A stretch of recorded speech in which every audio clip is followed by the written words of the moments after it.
July 13th, 2023, Lagos, Nigeria.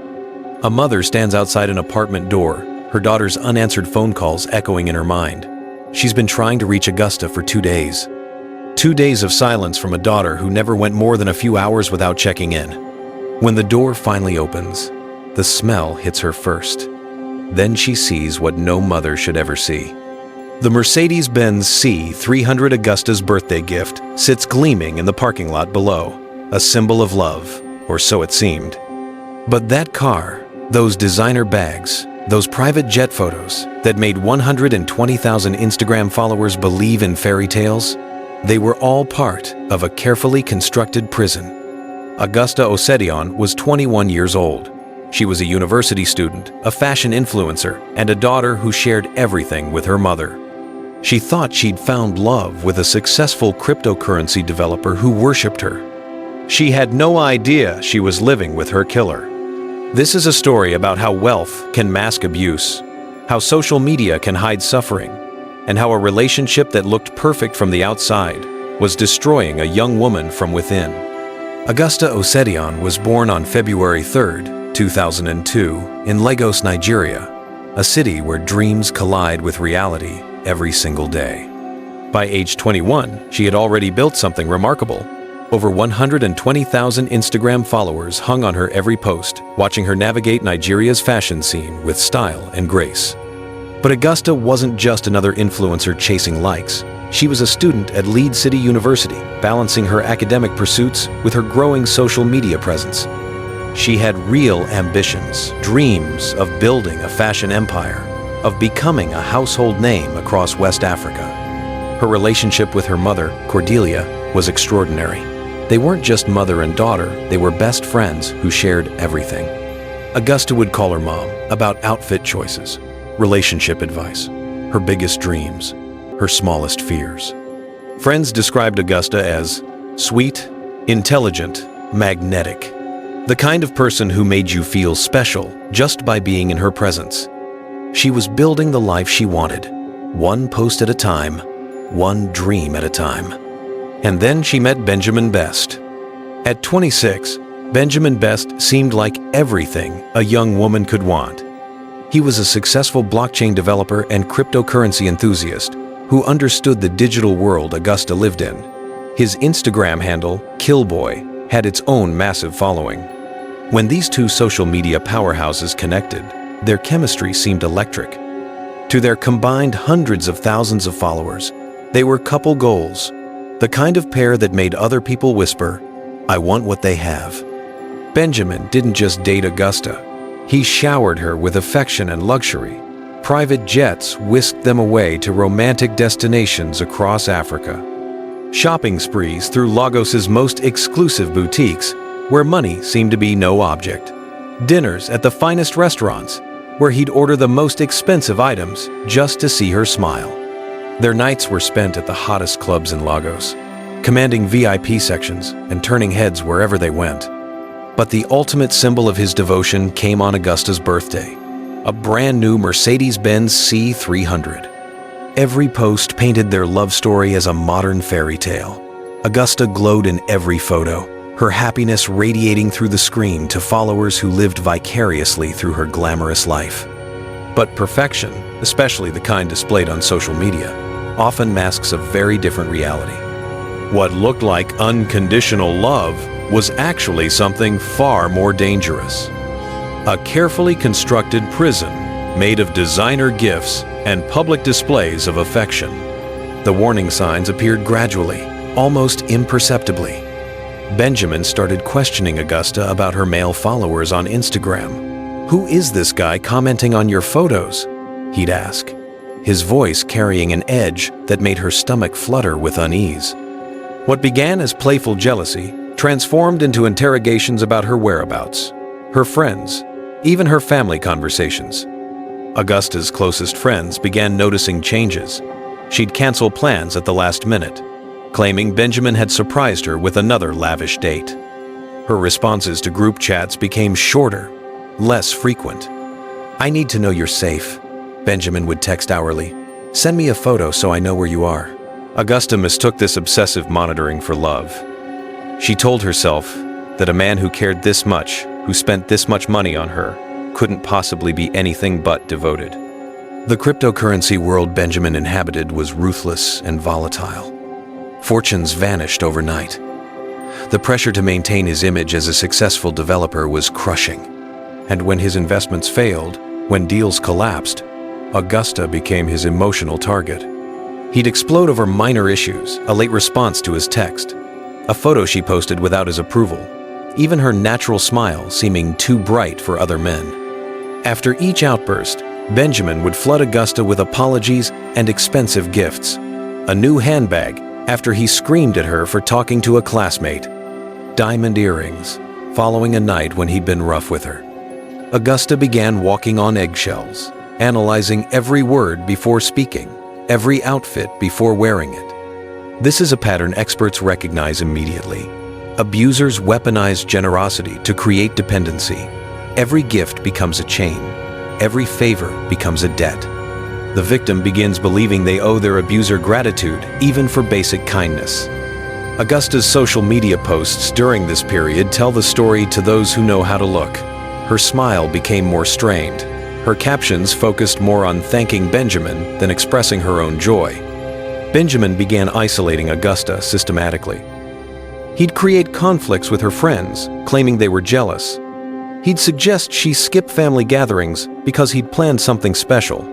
Slowly, Augusta's world shrank to just him and the golden cage he'd constructed around her. By July 2023, Augusta was trapped in a relationship that looked perfect from the outside but was suffocating her from within. The phone rang at 2:47 p.m. on a Tuesday afternoon in early July 2023. Cordelia answered, expecting her daughter's usual cheerful voice. Instead, she heard something that made her blood run cold. "Mama, we had a fight." Augusta's voice trembled through the receiver. "Benjamin and we argued, and I don't know what to do." Cordelia had heard her daughter upset before, but this was different. There was genuine fear in Augusta's voice, terror that no amount of designer bags or luxury vacations could mask. "What happened? Tell me everything," Cordelia pressed. Augusta's words came in fragments. The fight had been intense. Benjamin had become someone she didn't recognize. She was scared. "I'll call him," Cordelia promised. "Let me talk to Benjamin. We can fix this." But Augusta's response chilled her to the bone. "Mama, I don't think this can be fixed."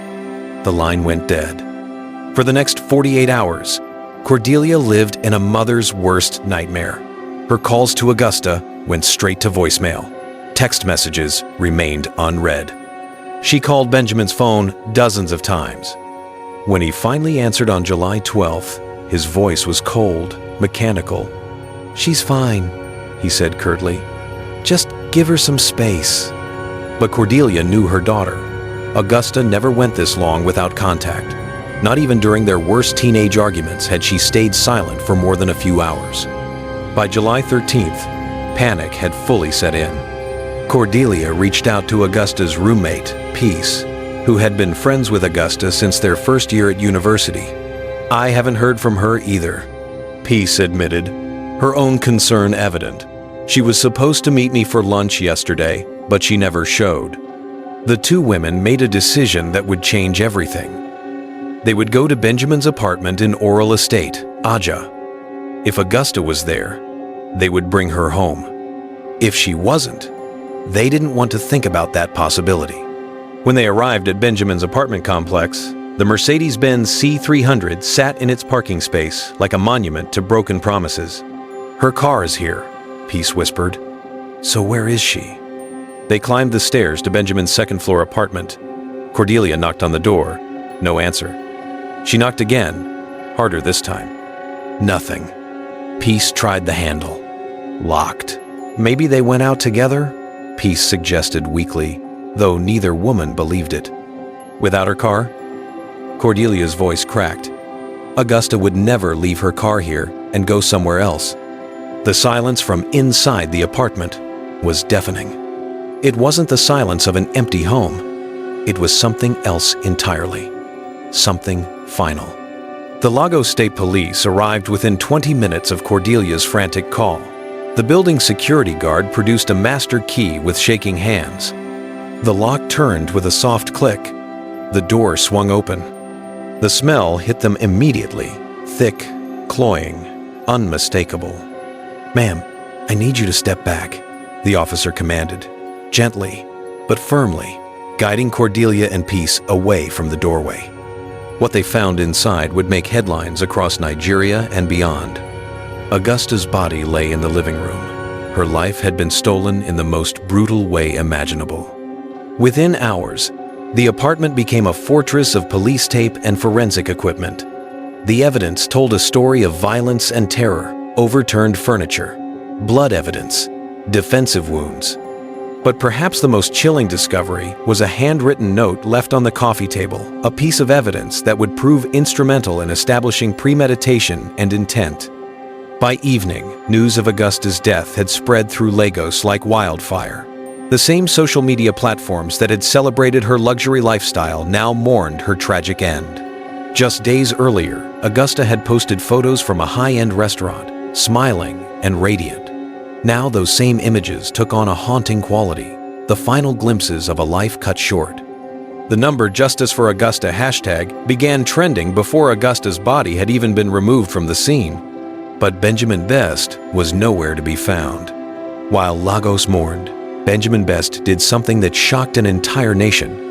Instead of turning himself in, instead of showing genuine remorse, he chose to confess his crime on Instagram, turning murder into content. On July 17, 2023, Benjamin began posting a series of Instagram stories that would be screenshotted and shared millions of times across Africa. "I got into an argument with my girlfriend," he wrote, his words appearing in white text against a black background. "Which fight, I mistakenly stabbed her and ran away out of fear." Mistakenly stabbed her. Those 3 words would haunt everyone who read them. Post after post continued to appear, each one more disturbing than the last.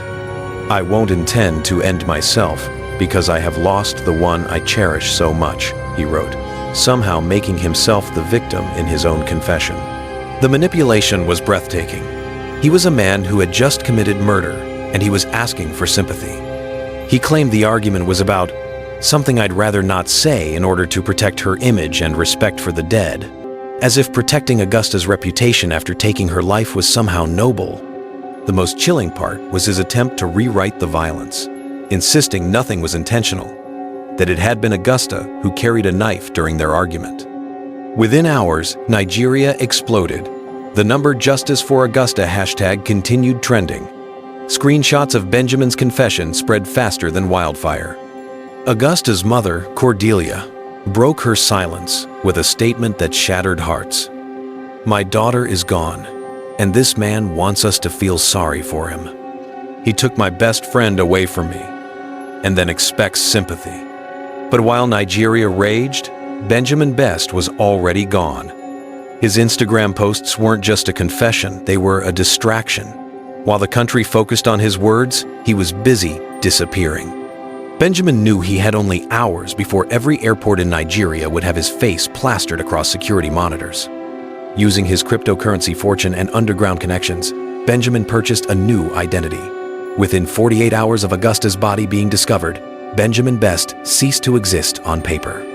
He became Kanu Princeton Samuel, a Sierra Leonean citizen with a pristine passport and clean background. The journey to Sierra Leone wasn't direct. Benjamin traveled through multiple West African countries, using cash-only transactions and avoiding major cities. He altered his appearance, different hairstyle, facial hair, even changing his mannerisms. In Freetown, Sierra Leone's capital, Benjamin established himself as a quiet businessman, avoiding social media entirely. Then came October 2023. A tip from an informant led Sierra Leonean authorities to a nightclub in Freetown. Benjamin had made a critical error. He'd attended a party where someone recognized him despite his disguise. The arrest was swift, but the victory was short-lived. When Nigerian authorities began extradition proceedings, disaster struck. On November 15, 2023, a coordinated attack on the Sierra Leone detention facility resulted in the escape of 17 prisoners, including Benjamin Best. For Cordelia, it felt like losing Augusta all over again. For the next 14 months, Benjamin became a ghost. Intelligence reports placed him in Ghana, Ivory Coast, Burkina Faso, Guinea. He moved constantly, never staying in one location for more than a few weeks. But in January 2025, investigators got the break they'd been waiting for. Intelligence agencies tracked Benjamin to Qatar, where he'd been living under yet another stolen identity, this time as Toure Abdul, with a fraudulent Guinean passport. Qatari police, coordinating with international teams, surrounded Benjamin at a luxury hotel. When confronted, he attempted to maintain his false identity, but biometric evidence and facial recognition software confirmed the truth. By April 2025, Benjamin Best was aboard a flight to Lagos, escorted by international security personnel. The 2-year chase was finally over. July 2025, the Lagos State High Court. Benjamin Best, shackled and flanked by armed guards, stood before Judge Adebayo Morin, charged with first-degree murder and related offenses. His legal team entered a plea of not guilty by reason of temporary insanity, a desperate strategy to paint him as a man who'd snapped under pressure, not a calculated killer. But the prosecution had built an airtight case. Forensic evidence was overwhelming. Augusta's DNA under Benjamin's fingernails, his fingerprints on evidence at the scene, security footage showing him leaving alone, and most damaging, his own Instagram confession, read word by word to the packed courtroom. Augusta's mother, Cordelia, took the witness stand on day 3. Her voice trembled as she described the daughter she lost. Augusta was my heartbeat, she testified through tears. She trusted him completely. She thought he loved her. Outside the courthouse, hundreds gathered daily, holding signs reading, "Justice for Augusta" and "End domestic violence." When the jury foreman stood with the verdict, the courtroom fell silent. On the charge of murder in the first degree, we find the defendant guilty. Benjamin's shoulders sagged as reality crashed down. No more fake passports, no more running, no more lies. The judge's sentence: life imprisonment without the possibility of parole. For Augusta's family, this wasn't celebration, it was exhaustion mixed with relief. She can finally rest, Cordelia whispered. Augusta Osedian should be 23 years old this year. She should be graduating from university, launching her fashion empire, living her dreams. Instead, her name became a battle cry for women across Nigeria and beyond. Augusta's case transformed how Nigeria handles domestic violence. Police departments across Lagos now require mandatory training on relationship violence. Social media platforms began monitoring confession posts more closely. But perhaps most importantly, Augusta's story opened conversations that families had been too afraid to have.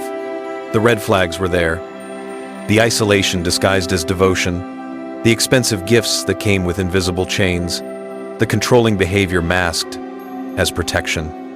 Augusta's tragedy teaches us that love never demands you lose yourself, that genuine affection never requires you to shrink. Her friends now recognize the warning signs they missed. Augusta's mother became an advocate, teaching young women across Nigeria to trust their instincts. If something feels wrong, it probably is, she tells audiences. Augusta's voice was silenced, but her story continues to save lives. Every woman who recognizes the signs, every friend who speaks up, every family who gets help, they're all part of Augusta's legacy. Augusta deserved better. She deserved safety. She deserved the future she was building. And the best way we can honor her memory is to learn from her story, to recognize that behind every perfect couple post might be a woman fighting for her freedom. If this story affected you, please share it. Domestic violence doesn't discriminate.